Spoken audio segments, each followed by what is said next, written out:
नमस्कार दोस्तों, take Sonal YouTube channel में आपका स्वागत है। दोस्तों, वीडियो देखने से पहले आप हमारे चैनल को जरूर सब्सक्राइब कीजिए और बेल आइकन को दबाइए, क्योंकि हमारे माध्यम के द्वारा जो वीडियो आएगा सबसे पहले आपके पास ही पहुंचेगा।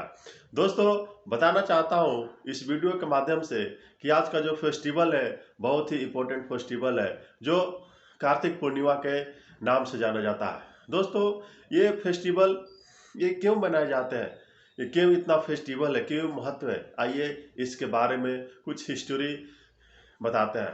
दोस्तों, कार्तिक पूर्णिमा को ये जो हम लोग जो बोलते हैं, इसको त्रिपुरारी पूर्णिमा भी बोलते हैं। सबसे पहले देखिए, कार्तिक मास में सबसे लास्ट दिन जो डे आता है वे कार्तिक पूर्णिमा होते हैं। दोस्तों, इस दिन भगवान विष्णु मत्स्य अवतार लिए थे जल में, इसलिए हम लोग इसे मत्स्य अवतार का दिन भी बोलते हैं।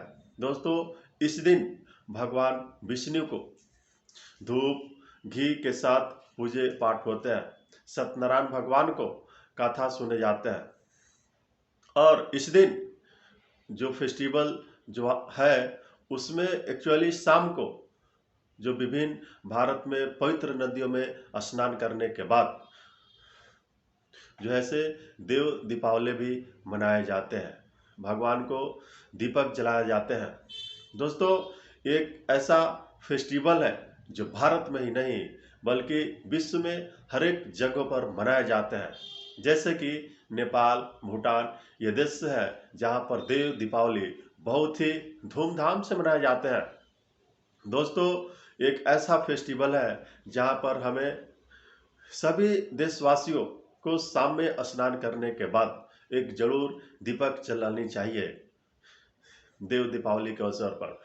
दोस्तों, उसके बाद जो दूसरा जो वर्ड आया है वह है कार्तिक पूर्णिमा को त्रिपुरारी पूर्णिमा भी कहते हैं या फिर त्रिपुरी पूर्णिमा क्यों कहते हैं, आइए समझिए।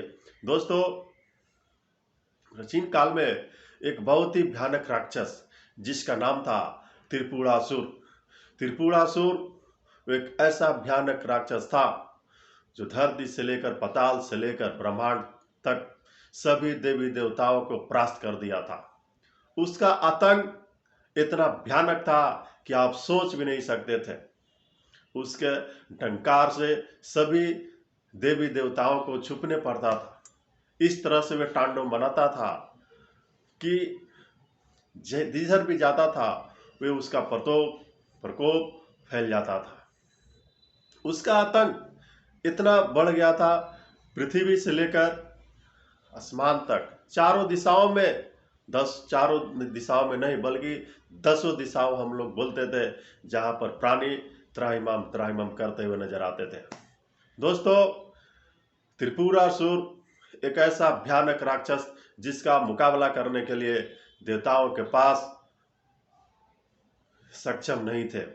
इसलिए सभी देवता एक मीटिंग के अनुसार वे भगवान शिव के पास पहुंचते हैं।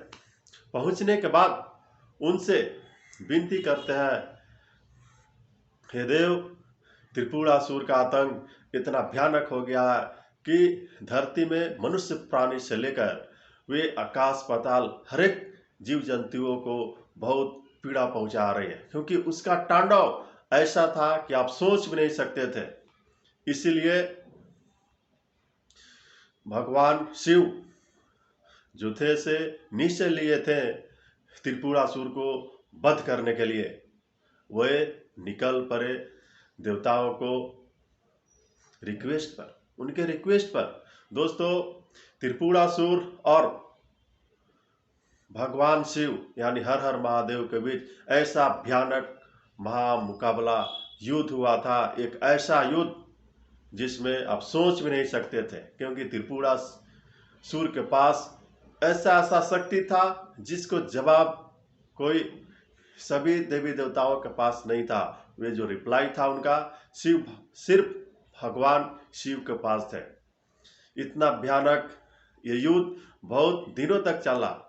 तत्पश्चात भगवान शिव त्रिपुरासुर को वध करने में कामयाब हो गए, जिसके कारण इस फेस्टिवल को हम लोग त्रिपुरारी पूर्णिमा भी बोलते हैं।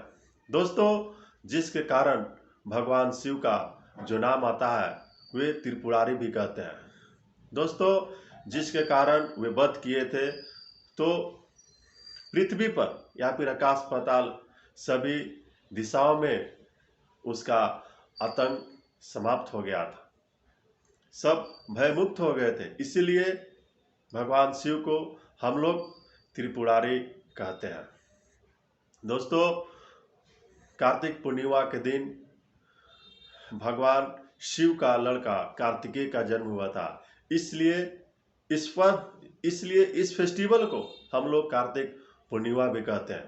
तो दोस्तों, कार्तिक पूर्णिमा एक ऐसा पूर्णिमा है, देव दीपावली मनाए जाते हैं।